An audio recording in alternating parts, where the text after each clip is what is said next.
कौन सी क्लास? हाँ? पॉलिटिकल। अच्छा, कोई एक बच्चा, आप खड़े हो जाओ, आप खड़े हो जाओ, शाबाश, वेरी गुड। पढ़ो, जो चल रहा है वो पढ़ो, पढ़ के बताओ। Meaning of right. Right are those constitution of society. आप पढ़ते हो वो आपको पता होना चाहिए कि आप पढ़ क्या रहे हो, समझे? आपने बुक पे लिखा है, आपने उसको रट लिया, लेकिन आपको मतलब नहीं पता कि इसका मतलब क्या है, फिर उस पढ़ाई का कोई फायदा नहीं।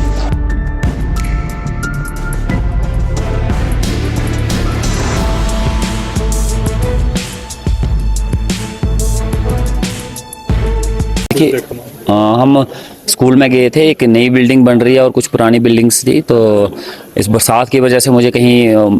मैसेज आया था कि थोड़ा डैमेज हुआ स्कूल में, हम उसका मौका करने आए थे, लेकिन ऐसा कुछ नहीं है, बिल्डिंग सेफ़ है। तो जो नई बिल्डिंग का काम लगा हुआ है वो अच्छा काम चल रहा है, लेकिन कुछ चीज़ें हैं जो उसमें हमने नोटिस की हैं जो अच्छी क्वालिटी की नहीं है, तो फ़ौरनी तौर पे हमने उनको मैसेज दिया है कि इस काम को चेंज करके नए तरीके से अच्छी क्वालिटी का काम किया जाए, क्योंकि हम नहीं चाहते कि कोई बिल्डिंग में कुछ ऐसी तरीके का काम किया जाए जो आने वाले थोड़े दिनों के अंदर अंदर फिर से डैमेज हो जाए।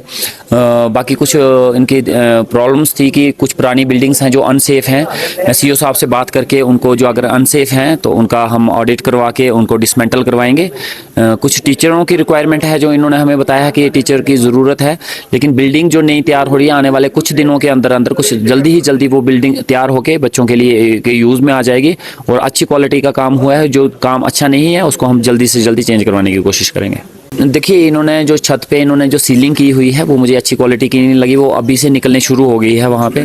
तो बाकी काम अच्छा है, बाकी ठीक है, अच्छी क्वालिटी का काम है, तो उसके लिए हम बात करेंगे कि इसको चेंज करवा के नई क्वालिटी का काम, अच्छी क्वालिटी का काम जो है वो किया जाए, ताकि आने वाले काफ़ी टाइम तक ये बिल्डिंग स्टैंड करे। ऐसा ना हो कि आज काम शुरू होता है, मैं 1-2 महीने के बाद या साल के बाद फिर से उसको रिपेयर करने की ज़रूरत पड़े। बाकी अच्छा काम किया है उन्होंने, थोड़ी बहुत दिक्कत परेशानी है और मुझे लगता है वो चेंज हो सकती है, उसमें इतना बड़ा इशू नहीं है। हमें इस चीज़ का, मेरे एक्चुअली सबसे ज़्यादा फोकस रहता है एजुकेशन डिपार्टमेंट पे और हेल्थ डिपार्टमेंट पे, तो उसी संदर्भ में मैं जहाँ पे भी जाता हूँ मेरा फर्स्ट प्रायोरिटी रहती है कि मैं स्कूल को विज़िट ज़रूर करूँ।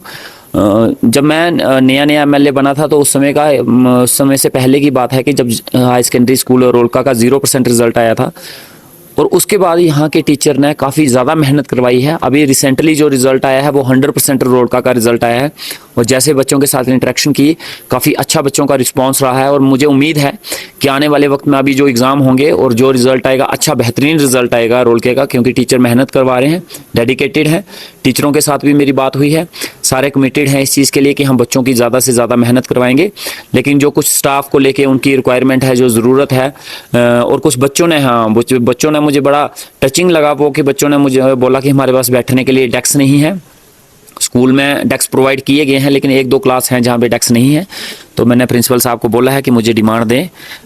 इन रिटर्न दें मुझे कि कितने डेस्कों की ज़रूरत है, और मैं अपने सीडीएफ से, स्पेशली अपने सीडीएफ से इन बच्चों को डेस्क ज़रूर दूंगा, क्योंकि मेरी प्रायोरिटी जो है बच्चे हैं, और कोशिश करूंगा कि बच्चों की नीड्स जो हैं वो फुलफ़िल हो,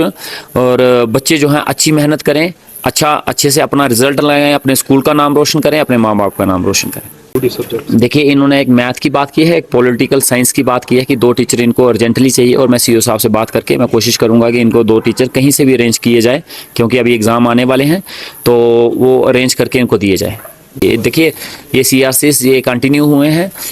और इसके लिए मैं अपने एजुकेशन मिनिस्टर मैडम स्कीना इटू का बहुत बहुत शुक्रिया अदा करना चाहता हूं, क्योंकि ये काफ़ी बड़ा इशू था सीआरसीस का, और इन्होंने मेरे तक भी अप्रोच किया था और भी बड़ा अप्रोच किया था, हर जगह अप्रोच करते थे। हमने मैडम के साथ ये इशू टेक ओवर किया था, तो मैडम ने एश्योर किया था, हमारी एजुकेशन मैडम ने, मिनिस्टर ने ये एश्योर किया था कि आपको जो है सीआरसीस को कंटिन्यू किया जाएगा, और वो कंटिन्यू हुए हैं। लेकिन अब इनका इशू ये है कि अगर हमें टाइमली हमें जो है कंटिन्यू किया जाए, तो उसमें तो एक तो बच्चों की पढ़ाई सफ़र नहीं होती है, और दूसरा हम सिलेबस इजीली कंप्लीट, हमें टाइम बड़ा कम मिलता है जब हमें कंटिन्यू करने का, तो उसमें क्या होता है, टाइम निकल गया होता है, उस टाइम पीरियड में बच्चों का सिलेबस पूरा नहीं करने में बड़ी दिक्कत आती है, तो बच्चे सफ़र करते हैं। तो टाइमली हमारे इस को एक्सटेंड किया जाए, हमारे कॉन्ट्रैक्ट को, ताकि हम बच्चों को अच्छी से अच्छी एजुकेशन देख पाएँ और उनका सिलेबस कंप्लीट कर पाएँ। और मैं ये बात अपनी एजुकेशन मिनिस्टर मैडम स्कीना इटू जी से ज़रूर करूँगा, और मुझे उम्मीद है कि इस चीज़ पर ज़रूर कुछ ना कुछ कार्रवाई होगी।